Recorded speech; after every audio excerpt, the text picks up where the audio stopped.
So let's talk about mistakes common mistakes that I see young Marines making, some of which I made myself, what we can do to avoid them, or I might just say the mistakes and then you just get to choose if you want to do it or not.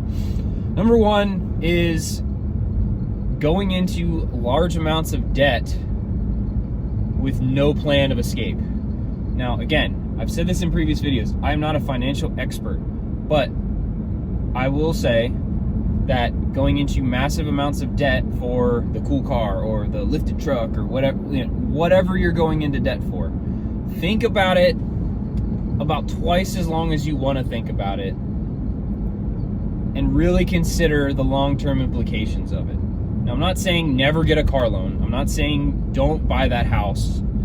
If you can afford it and it's something that you really, really want and you've thought about it and you've put a lot of thought into it, go for it.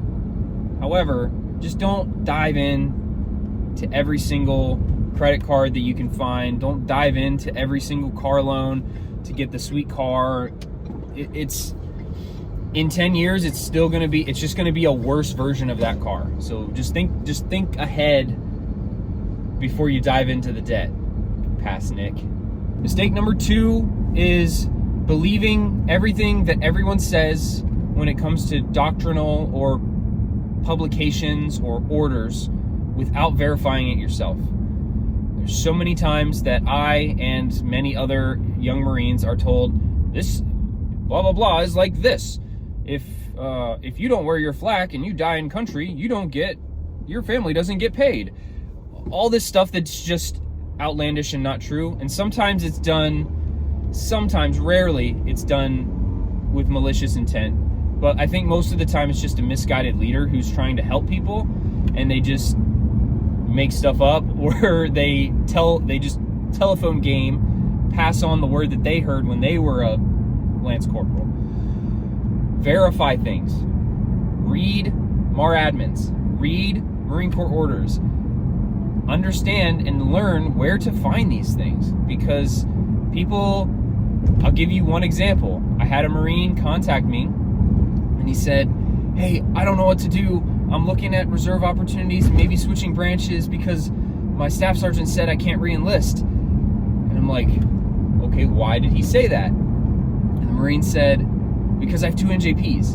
And I looked him up and he has an underage drinking and a UA. Those are his 2 NJPs, unauthorized absence. And I told him, brother, you're fully eligible for re-enlistment. As long as there's nothing else hidden in here that I didn't see, you're fully eligible for re-enlistment. Why did they tell you that you're not? I said, I don't know, they just said 2 NJPs, you can't re-enlist. That's not true. And I pulled up the order and I told them what section to go to and blah, blah, blah. And that's what good career planners should be doing, is if a Marine has questions, you show them exactly where it is in the doctrine so that they have that knowledge. They have the power now. It's not just, oh, here's another staff sergeant, here's another gunny telling me something without showing me any proof of it.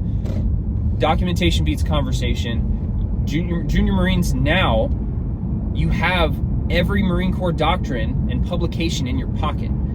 So it's a matter of learning how to look them up and learning how to read the numbers and the serials and all that stuff on these things, to Google them, pull them up on your phone, go to the right section and say, hey, Staff Sergeant, what you just said isn't 100% accurate. Here's the actual order, just for your knowledge. Be tactful, be professional, but we need to stop spreading the misinformation, because a Staff Sergeant tells a corporal, that corporal gets promoted to Staff Sergeant eventually, and that Staff Sergeant starts telling their corporals the same thing. And it's a vicious cycle of not getting the right information to people.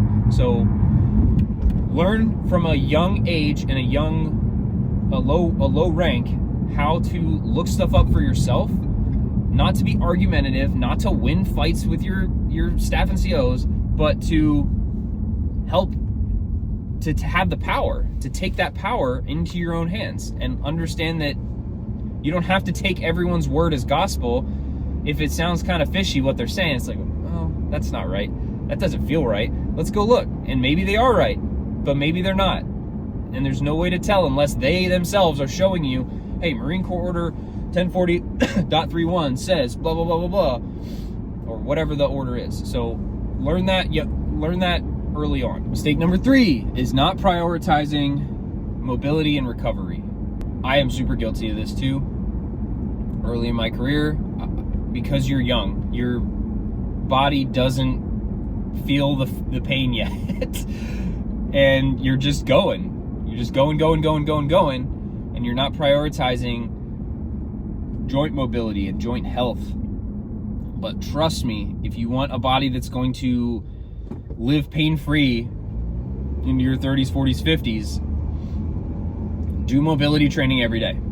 And I'm talking, it doesn't have to be your whole workout. Mobility should not be a whole workout necessarily, unless it's maybe a recovery day, but do 5 minutes before your workout, 5 minutes after, or on an off day, just do like 5-10 minutes of mobility training. Look up mobility exercises on YouTube, and you can find tons of resources out there. I personally like the mobility playlist that Mind Pump TV or Mind Pump Media have. So if you look up Mind Pump, they have a really good video series on a lot of good mobility drills that are science-based and based on years and years of experience and physical therapy practices and all that stuff. But you can look it up anywhere. Do mobility training. I promise you, it will help your running, it will help your lifting, it will help your rucking, and it'll help your recovery. Please recover. Please don't be this motivated 20-year-old Lance Corporal who thinks that if I do unit PT and then I go immediately into the gym, or I work out twice a day for 3 years, I'm gonna get just jacked. More than likely, you're just gonna be in pain. You're more than likely, like, you might get jacked, but the more likely scenario is you're just in pain a lot. And it's only gonna get worse the more you just beat your body into dust.